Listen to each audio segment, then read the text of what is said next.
মহিলা এবং শিশু সুরক্ষাকে জোরদার করার জন্য বিধানসভায় আলোচনা চেয়েছিলেন বিরোধীরা। সেই প্রস্তাব খারিজ হয়ে যায়। তার প্রতিবাদে ওয়াকআউট করল বিজেপি। তার বিরুদ্ধে আমাদের মহিলা বিধায়িকারা তারা একটি মুলতবি প্রস্তাব জমা করেন। এই মুলতবি প্রস্তাবের ভাষ্যে এডিটেড পার্ট তাদেরকে পড়তে দেওয়া হয়, কিন্তু আলোচনার সুযোগ রাখা হয় না। আমাদের সম্মানীয় বিধায়িকা তাপসী মণ্ডল, শিখা চ্যাটার্জি, মালতী রাভা, চন্দনা বাউরি তারা সমস্বরে যখন প্রতিবাদ করেন তখন তাপসী মণ্ডলের মাইক বন্ধ করে দেওয়া হয়।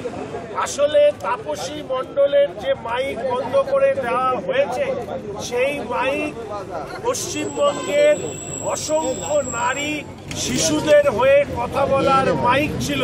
ফলে স্পিকারের এই আচরণের বিরুদ্ধে প্রতিবাদ জানিয়ে ভারতীয় জনতা পার্টি পরিষদীয় দল আজকে সদন বহিষ্কার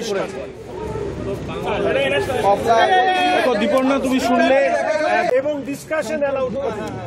ফলে আমরা চেয়েছিলাম ডিসকাশন, শুধুমাত্র এডিটেড পার্ট করা, এটা আমাদের লক্ষ্য ছিল না এবং আমরা আবেদন করেছিলাম।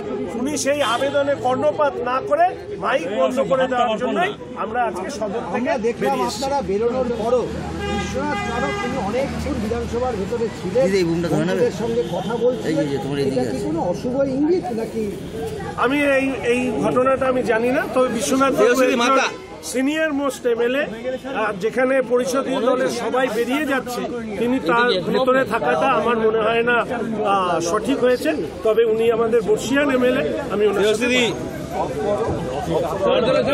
দেখুন, গতকাল চট্টগ্রাম সহ বিস্তীর্ণ অঞ্চলে বাংলাদেশে যে অত্যাচার চলেছে হিন্দুদের ওপরে, যেভাবে কালী মন্দির ভাঙা হয়েছে, যেভাবে বিভিন্ন মঠকে ভেঙে গুঁড়িয়ে দেওয়া হয়েছে, যেভাবে মহিলাদের ওপর অত্যাচার হয়েছে, যেভাবে সম্পত্তি লুট হয়েছে, আগুন লাগানো হয়েছে, নিরপরাধ মানুষকে যারা প্রতিবাদ করছিলেন কৃষ্ণদাসের গ্রেপ্তারের, তাদের উপরে বর্বরচিত লাঠিচার্জ হয়েছে এবং এক সম্প্রদায়ের মানুষ তাদের উপরে অস্ত্র নিয়ে হামলা করেছে। কোথায় পশ্চিমবঙ্গের মুখ্যমন্ত্রীর কোনো মানবিক মুখ? কেন মুখ্যমন্ত্রী চুপ আছেন? কেন প্রতিবাদ করছেন না? তিনিই তো বললেন ওপার বাংলা এপার বাংলা এক, মানুষ আসবে যাবে, দিবে আর নিবে, মিলাবে মিলিবে। আজকে চুপ কেন তৃণমূল? আমরা তো নয় সিলেক্টিভ প্রতিবাদীদের চিনি, তারা তো মোমবাতিগুলো ঘরের কোথায় ঢুকিয়ে রেখেছেন কেউ জানে না, তারা তো রাস্তায় নেই। ইথিওপিয়ায় মার্কিন অবরোধ, গাজা স্ট্রিপে ইসরায়েলের হামলা নিয়ে পশ্চিমবঙ্গের রাস্তায় মিছিল হয়, আর আজকে এত বড় অত্যাচার হচ্ছে পার্শ্ববর্তী বাংলাদেশে।